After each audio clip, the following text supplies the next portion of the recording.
Aloha, it's Katie, and just like you watching, I'm a student. First, I want to encourage you and say I admire the fact that you are continuing your education because just a few months ago, I was considering dropping out. I was considering taking a gap year, and I have decided to continue school virtually, as you can tell by this video.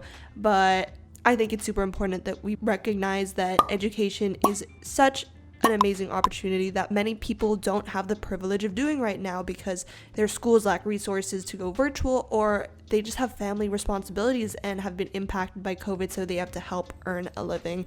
Alright, I am a college student at Cornell University. I just finished my sophomore year, so that makes me an incoming junior. I am continuing online remotely, and did I mention I am an international student whose time zone is 12 hours ahead of New York, which is where my college is located. Right now, it is 9 p.m. Philippine time, which is 9 a.m. Eastern Daylight Time. I can't attend the normal discussion times because they're at 1 p.m., 2 p.m., which is 1 a.m., 2 a.m. my time. I've actually already been doing virtual classes though since March 2020. When Corona hit, Cornell evacuated all the students, told us to go back home. That's exactly what I did.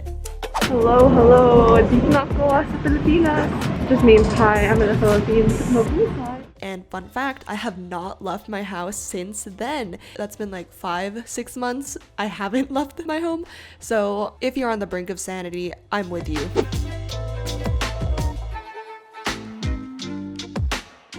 Let's get this straight. Online classes don't have to be bad. Let's talk about the pros. Every morning, you can save 20 minutes of sleep by not needing to change and only walking 5 steps to get to your laptop. I used to have classes at 9:05 and I would wake up at 8:40 a.m. But now I wake up at 9 a.m. if not 9:05 and just trickle in 1 or 2 minutes late. Second, you can blame your poor Wi-Fi if you can't make a class. My Wi-Fi starts to glitch, and in the background I hear my brother streaming his YouTube videos or Netflix or whatever he's watching, and I'm just like, I'm just kidding. Third benefit, you can get one-on-one time with your professor. This, at least, was my experience when Cornell shifted to virtual classes in spring. Nobody showed up after. You know, I was expecting at least 1 or 2 people to pull up, but nobody showed up. And so it just turned into this office hours. And then he requested my video. So I was like, all right, there's no hope for anonymity anymore. But it actually went really well. Like, we talked for the past 27 minutes. Like, it was great. A lot of people are worried about tuition and like whether this online education is worth it. But he was like, you know, for international students, I mean, you get a one-on-one faculty like to student ratio. That is definitely worth it. Instead of me having to go to the professor kind of had to come to me. Isn't that wild? The first time though was very awkward and I didn't do my homework that day, so it was really embarrassing. No, I thought that was for next class actually. They ask you how you are, you just have to say that you're fine when you're not really fine, but you just can't get into it because they would never understand. But in all seriousness, you can work at your own pace and control your schedule. We also cannot forget about the cons. Number 1 is a lack of peer and professor interaction. This is super valuable for discussion-based classes. It's super important for classes where you need motivation, which brings me to my next point. There may be a loss of motivation because I will say I've always studied more alone. I would highly recommend you do a learner profile test, by the way, to know how you learn best, but I am more a visual learner, so looking at lecture slides is totally fine for me to absorb information. So you have your classes now. How do you organize them? For me, I use Taskade, which is a Google Chrome extension that opens up every time you open a new tab. It's very convenient for me to just open a new tab and immediately see all the classes, assignments, and things I have to do. I organize it by putting first all my lectures that I have to watch, and then second, the actual assignments that are due that I have to submit. In terms of study tips, I have 5 for you.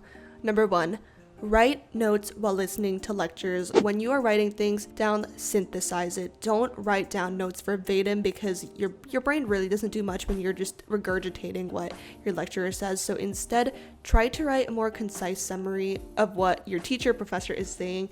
And this really forces your brain to understand the information you're dealing with because you have to paraphrase it. The beauty of online learning, especially with pre-recorded lectures, is you can now pause and replay important points. Write down these key timestamps and even slide numbers if it's a presentation, because you may want to revisit them later and it'll make it so much easier to reference. Do not abuse the power of pausing, replaying, and getting the perfect notes down, because you are just gonna get caught into this perfectionist trap. You just gotta remind yourself, like, this first listen is just so I can get a general idea of the concept. Nobody is expecting you to be Khan Academy and explain it to someone the first time you listen to it. Last tip is take breaks after you finish a class or a lecture. Don't try to fry your brain just because you think you're on a run, or try to push yourself to consume even more content after you already do.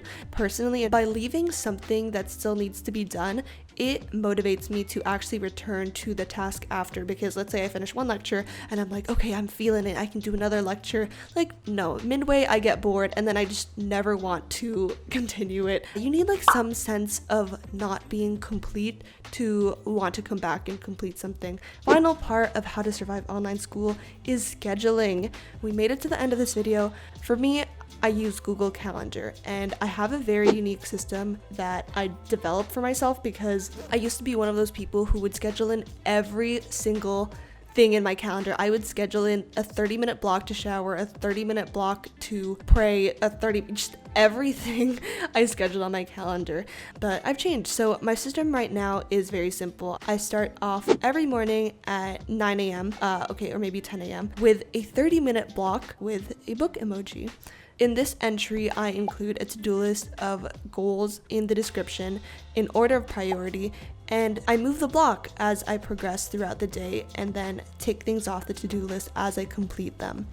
The key benefits of this system I use is, number one, I'm not overwhelmed by all the to-dos, because all those colorful blocks used to give me serotonin and make me feel really happy, but now I feel like I cannot breathe if I don't see any white spaces on my calendar. So this just helps me compartmentalize all my work. The second thing is the white space just makes me feel more free. It reminds me that I can rest and I have flexibility over my day.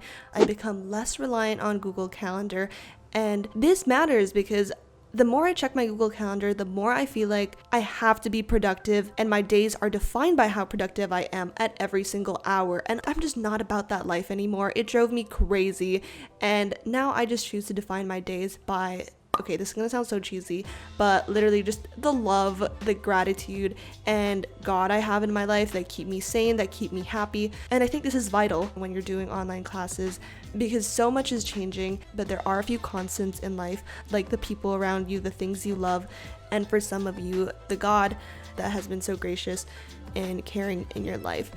I really hope this video helped. You guys are gonna kill it, and we're gonna get through this together. Make sure to subscribe if you're new to my channel, and let me know in the comments if you want to see more study videos or whatever you want to see, or maybe you don't want to see anything else from me. Then in that case, have a great day, and thanks for checking out my channel. I just hope you all are taking care and staying safe. Love you all, and see you next week. Bye.